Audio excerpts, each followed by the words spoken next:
Then I have a veggie lasagna written down, and that is literally by the day. So like Monday, I know what I'm making for dinner. Hi friend, Emily here with Experienced Mommy, and today I'm talking to you about how I meal plan for a family of 4.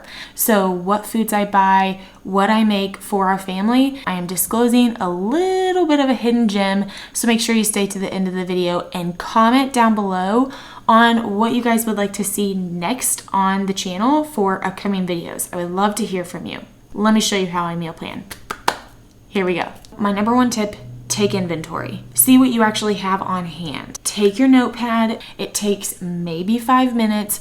Go through your pantry, go through your fridge, and I go through my freezer, and I mark down pretty much everything that I have on hand. Also, you need to take note of what staples need to be replenished, and that can also be put on that list.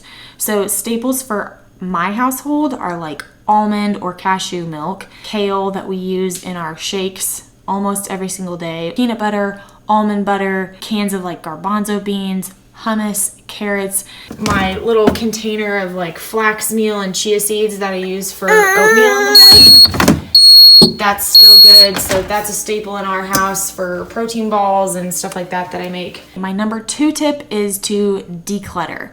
Think like expiration dates. Oh, I got that a few days ago. I should probably use that as far as fresh produce before I use this. Thinking about what needs to be used up first. I have some sour cream that we need to use up from a party that we had, so we'll just use up the bad to be able to then have the new later on. I always put the new at the back and then what needs to be used up at the front. Build your meals off of what you need to declutter. So you've made this full list, you know what you have in your pantry, in your fridge, in your freezer, and you've decluttered, and now it's what can I pair together to build a meal. I could combine this red quinoa with this arborio rice and do kind of like a rice quinoa vegetable bowl, coconut milk from Trader Joe's with maybe some black beans, or I could use these garbanzo beans that I have on hand with the coconut milk and make a curry with the white rice, and then just make sure that I have some spinach and some tomatoes in my refrigerator, and then I would see what other spices I had left also on hand. Get a meat, your big staple item, add a vegetable, maybe add a fruit on the side, something like that. And there you go, you got a meal. Okay, I have ground turkey and I have sweet potatoes. What could I buy at the store to complete this meal? Okay, I'm making tacos with this ground turkey,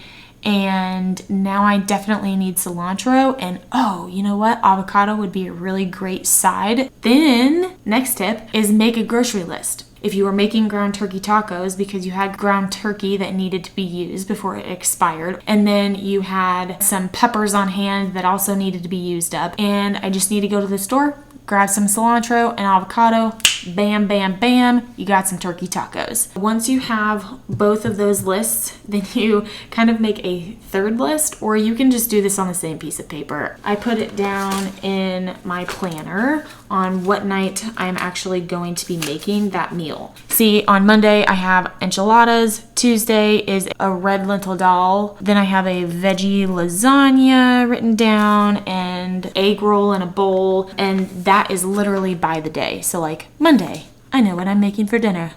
It's really nice to be able to say, oh, that's what I need to set out. Oh, that's what I need to have prepared in advance. If you have a menu board at home for everybody in the family to be able to see, that's also a great idea. I have a lot of friends that do that. My next tip is to decide your grocery day run. Typically, I even write down on my calendar what day I need to go to the grocery store. So I need to make preparations to go to the grocery store on Monday, and that is my grocery store run. I need to make sure that everything is on that list that I need to get.